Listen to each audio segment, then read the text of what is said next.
So yes, as Jackie mentioned earlier, I'm doing a talk on creating React apps with ChatGPT.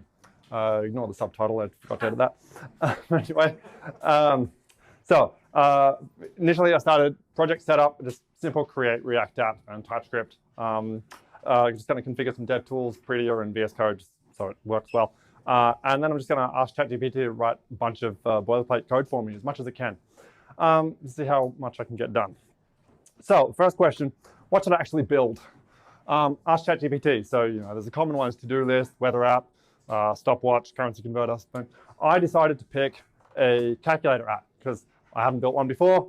I didn't know how they kind of worked internally. I wanted to figure that out. So yeah, that's what I built. So got started. First, how does a calculator work from high level? Ask ChatGPT. So yeah, user input, just accepting numbers, operators, whatever. Parsing that, converting that into a form that the computer can process and evaluate. Then yeah, evaluation and displaying the result. And then it mentions storage, but who stores stuff in the calculator? Who knows? So ignore that. The first 4 points I decided I'll do. Okay, so then, yeah, right. So what approach should I take to building this? So it tells me do the UI, set up my components, implement some logic, say, write some tests. Nah, not for me. Add some styling, which I'll get ChatGPT to do as well, and refactor. Lots of refactoring at the end. So yeah, let's get started with some code first. All right, so writing a calculator app. What's the first step? Generates me some React and TypeScript boilerplate code. This is calculator components, pretty basic, just a div with a class name and a placeholder for the buttons. All right, so then it tells me, okay, ready for the next step. It generates me a number button component. Seems somewhat useful. Fairly basic functional component again, takes a value, has some props. And then I said, all right, well, now I want some buttons in my code. So here we go. It actually knows it's calculator layout. So it's done 7, 8, 9 at the top, 4, 5, 6, 1, 2, 3, and 0 last. It's missed decimal point. We'll fix that later. But yeah, it's pretty good. Later on in some of it randomly decided to just make it 1, 2, 3, 4, 5, 6, 7, 8, 9, 10. Don't know why, but that's ChatGPT for you. So next step, what did I do? Yeah, I want to render operator buttons. So I told it I created an operator button component similar to the number one. And it just give me the basic operator, so just give me plus, minus, times, divide. Yeah, it's all good. And then, yeah, so I copied and pasted those into my code. Then I told it what I need. I need a, oh yeah, so yeah, when you've got initial value is 0, I told it I want it to replace, because initially I was pressing a number and it was saying 0, 1 or 0, 2, whatever I pressed. So I wanted to replace the initial 0. So it updated my the handle number click thing to set if it's 0, then display the new value. Otherwise, yeah. So works. Next, I need an equals button. So it added that for me.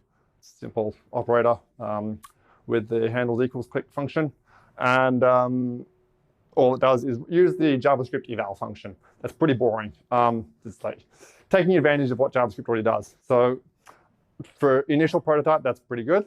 But I want to actually understand how a calculator works. So we'll get to refactoring that later. But first step, I actually want to have some styling done. It was looking pretty rubbish, sort of no styling, just a bunch of buttons and an input field at the top. So I asked for some styles. It generated this. I had to do a couple of reprompts to get it to tweak some things, but the end result, pretty much calculator looks like that. So my numbers, I added a decimal point here, added some extra buttons at the top for parentheses and clear. So that's basically what the final calculator will look like. But now we need to get back to that eval function. We want to get rid of that. So question, how does a calculator actually work? Does anybody actually know how does a calculator internally convert your input into a variable it can process? Well, I didn't know either. So of course I asked ChatGPT. It tells me there is the reverse Polish notation. I've heard of this before, but it's just a different way representing the equation that can be processed with stack-based processing. So you put numbers onto the stack, you put operators on the stack, you evaluate them, yeah, stuff like that. And then what's the algorithm to convert from the infix notation that we use, so like 2 plus 3 times 4, whatever, into this reverse Polish notation, there is an algorithm called the shunting yard algorithm. It's called that because it looks like trains pushing along a train track. I'll show you that in a minute as well. So start with reverse Polish notation. Has anybody heard of this before? A couple of you. I expected Gilmore has. So this is infix notation. This is what we all know, love from primary school and high school and whatever. So yeah, 2 times 3 plus 4 times 5. So when you're evaluating this, obviously you've got to apply order of operations. So multiplication first. So we'll do 2 times 3 is 6, 4 times 5 is 20, and then we add them together and get 26. That's the correct answer. Reverse Polish notation looks like this. So if you haven't seen this before, what you do is instead you take your 2 numbers, the operands, and then the operator applies to the previous 2 operands. So in this case, 2 and 3, you get multiplied, you get 6. Then you do 4 and 5, you multiply, you get 20, and then you add those 2 numbers that got pushed back onto the stack to get your final result of 26. So that concludes our maths lesson for today. So the next question is, how do I go from that infix notation into this reverse Polish notation? And that's the shunting yard algorithm I mentioned before. So it's basically a method of parsing that. So this is how it works. This is my train lines. I didn't have time to get proper train graphics, but whatever. It works. So basically we take the numbers. These get put straight onto the output stack. Operators initially go into the operator stack. Another number goes into the output stack. Another operator should go into the operator stack, but the multiplication has higher precedence. So it gets first popped out of the operator stack into the output queue, then the plus gets added to the operator stack. Again, number goes down. The multiplication is higher precedence than plus, so we can go onto the operator stack as well. Finally, number, and then we empty the operator stack in order, and we end up with the reverse Polish notation algorithm. There's also some bits in there to handle parentheses and other operators as well, but this is the basic principle of it. So I asked ChatGPT to generate me the shunting yard algorithm in JavaScript. So I have my expression queue. So I've done some previous refactoring in my code so that when you enter numbers and operators and stuff, it basically pushes numbers and operators into an array or a queue. And that's my expression queue. And then I want to take that, convert it to using the shunting yard algorithm into reverse Polish notation. And then the function to evaluate the RPN, so I get my RPN queue. I want to convert that into an actual result to display. So this is the result of what those functions, like exactly as they were with some minor tweaks to actually match my variable names and such, but this is what ChatGPT output. Doesn't quite look right, but let's see. So in this case, so we put our numbers on the queue, we do 4 and 5, they get multiplied, and that puts 20 back on the stack. Then we add 3 and 20, we get 23. Then we do multiply 2 and 23, and we get 46. Remember the maths lesson earlier? That's wrong. So I asked ChatGPT to fix it up. I told it there's a bug, it doesn't handle things properly. I can't remember my prompt, it didn't fit on the screen. But anyway, here's the updated version. I took that, plugged it in. And it needed a precedence function as well. So I asked it to spit that out too. So addition, subtraction, multiplication, division handled properly.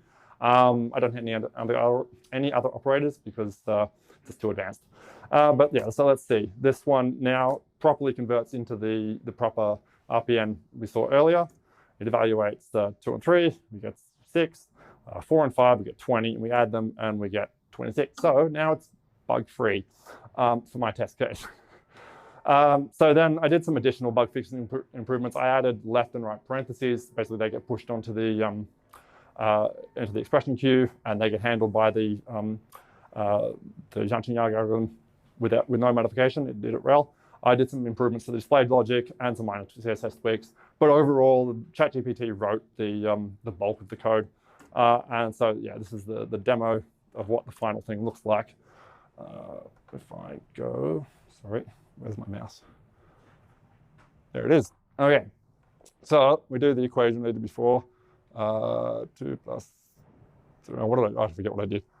Anyway, divided by 5 minus whatever, 0.5.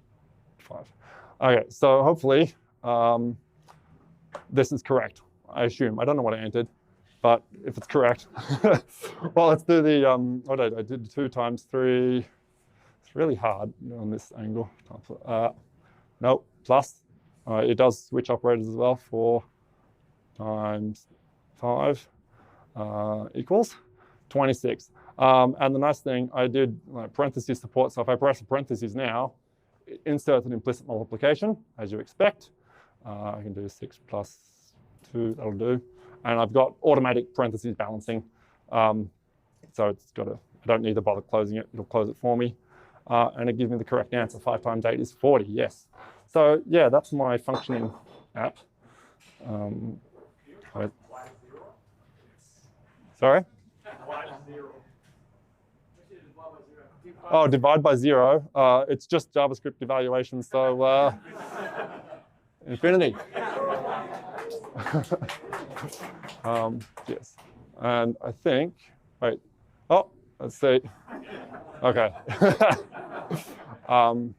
Yeah, I think I can get a nan as well. If I do this, oh no, 0, I did handle that bug. Okay. Yeah, so it works for the operators there. The all clear and clear buttons work as well. So if I do whatever divided by 5 and I hit clear entry, it just clears the last number. It doesn't go any further than that. It's not quite smart, but yeah, this should equal 0.5. There you go. That's my function. Where is my mouse? Oh, there it is. Back to Keynote, play. So things that ChatGPT does well and does poorly. So it does generate boilerplate very well. So it's good to get your projects off the ground and started. Yeah, so like beyond your create React app boilerplate, just like ChatGPT will generate a whole bunch of sort of stuff to suit your application. You will need to review what it outputs because it can be full of subtle bugs. We'll get to that in a moment. It's very good at pure algorithmic functions. So if you've got defined input and output, or you wanted to implement a well-known algorithm, it's usually pretty good at that. Sometimes with minor bugs, as we saw with the shunting yard algorithm, but usually it's, in my experience, pretty good. I've tested it with a couple of other things. It can fix bugs in code. So if you give it a function, or if you tell it a bug in the previous function it generated, it can do its best to fix that. It's usually pretty good at that. Some bad things, it's not great at the finer details of business logic. It doesn't always handle edge cases well, and it often generates subtle bugs in code, which can be annoying, but that's why we should write test cases. I didn't because I ran out of time, but usually you write tests before you push to prod. And sometimes it does surprising refactoring between outputs. So it was generating my React app using nice functional components, and then at some point it decided to randomly switch to class-based components. No idea why. You can then ask it to switch back, but then sometimes it forgets what it fixed earlier and reintroduces bugs. So anyway, so oftentimes I find it easier to just copy and paste little snippets of code rather than try to have it generate a full application or to modify a full thing. Yeah, so you still do need to you still need to have some skill to understand what it's giving you and how to use it, but it can be a good time saver. Yeah.